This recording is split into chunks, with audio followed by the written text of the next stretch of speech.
विक्रम, वह राजा जिसने खुद को हराया। प्रस्तावना। बहुत समय पहले पहाड़ों और नदियों से घिरा एक विशाल राज्य था सूर्यग। उस राज्य का राजा था विक्रम, एक वीर, बुद्धिमान और प्रजाहितैषी शासक। उसकी तलवार बिजली से तेज और निर्णय पर्वत से अडिग माने जाते थे। उसका राज्य समृद्ध था, लोग सुखी थे, परंतु राजा के मन में एक अदृश्य तूफान उठता रहता था।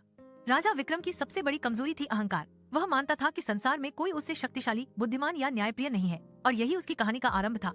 उसकी जीत नहीं, बल्कि स्वयं से उसकी हार की। अध्याय 1। साधु की चुनौती। एक दिन सुबह सुबह राजा अपने राजमहल के प्रांगण में टहल रहे थे।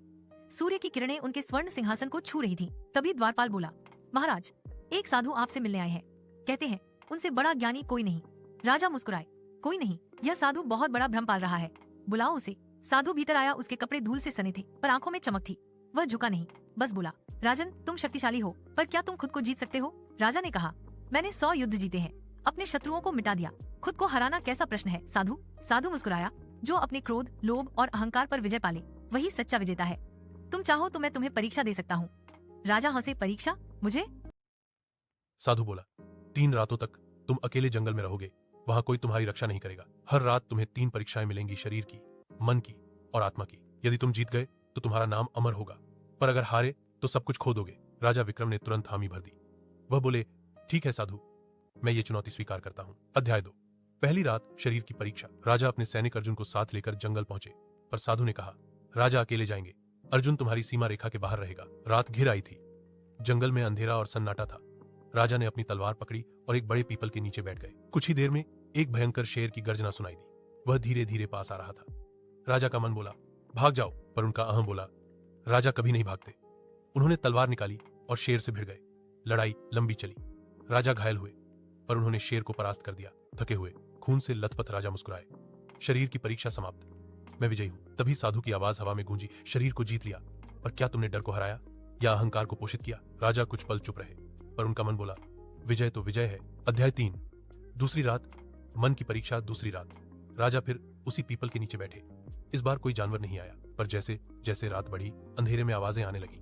राजा विक्रम, तुम असफल हो जाओगे, तुम्हारे लोग तुम्हें भूल जाएंगे, तुम कमजोर हो। राजा ने तलवार निकाली, पर सामने कुछ नहीं था। आवाजें तेज होती गईं। वह अपने ही मन के भय, संदेह और अपराधों से घिर गए। उन्हें याद आया, कभी मैंने एक निर्धन किसान को मृत्युदंड दे दिया था, बिना उसकी बात सुने। उनका मन चीख उठा, क्या यही न्यायप्रिय राजा है? वह घुटनों पर गिर गए, आंसू बहने लगे। हे ईश्वर, मैं गलत था, मैंने स्वयं को ईश्वर समझ लिया था। आवाजें शांत हो गईं। साधु की गूंजती आवाज आई, मन को जीत लिया विक्रम। अब तीसरी और सबसे कठिन परीक्षा बाकी है। अध्याय 4। तीसरी रात, आत्मा की परीक्षा। तीसरी रात, चांदनी में जंगल शांत था। राजा को अब न भय था न अहं, पर साधु इस बार सामने आया और बोला, राजा, अंतिम परीक्षा सरल है। यहाँ सामने एक दर्पण है, इसमें देखो और बताओ तुम कौन हो। राजा ने दर्पण देखा। वहाँ उनका चेहरा नहीं था, बल्कि उन सभी लोगों के चेहरे थे जिनके जीवन उन्होंने कभी प्रभावित किए थे। किसान, सैनिक, वृद्ध, बालक, सब। वह समझ गए, मैं राजा नहीं, मैं उनके कर्मों का दर्पण हूँ। मेरा अस्तित्व उन्हीं से है। अगर मैंने उन्हें दुख दिया तो मैं राजा नहीं, पापी हूँ। राजा ने धीरे से कहा, मैं विक्रम नहीं, मैं केवल एक सेवक हूँ अपनी प्रजा का। दर्पण चमक उठा। साधु मुस्कुराया, अब तुमने खुद को जीत लिया है राजन। अब तुम राजा नहीं, विक्रम विजेता हो, जिसने अपने भीतर के अंधकार को हराया। अध्याय 5। राज्य में वापसी। 3 रातें पूरी हुई। अर्जुन राजा को देखकर चकित था। अब उनका चेहरा शांत था, आंखों में एक नई ज्योति थी। राजमहल लौटकर उन्होंने घोषणा की, अब से राजा जनता नहीं चलाएगा, जनता राजा को चलाएगी।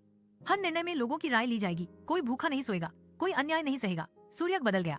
राजा अब पहले जैसा नहीं रहा। वह सादा वस्त्र पहनता, साधारण भोजन करता और दिन का अधिकांश समय अपने लोगों के बीच बिताता। साधु फिर कभी नहीं दिखा, पर उसकी बातें सदा हवा में गूंजती रहीं। जो स्वयं को जीत ले, वही सबसे बड़ा सम्राट है।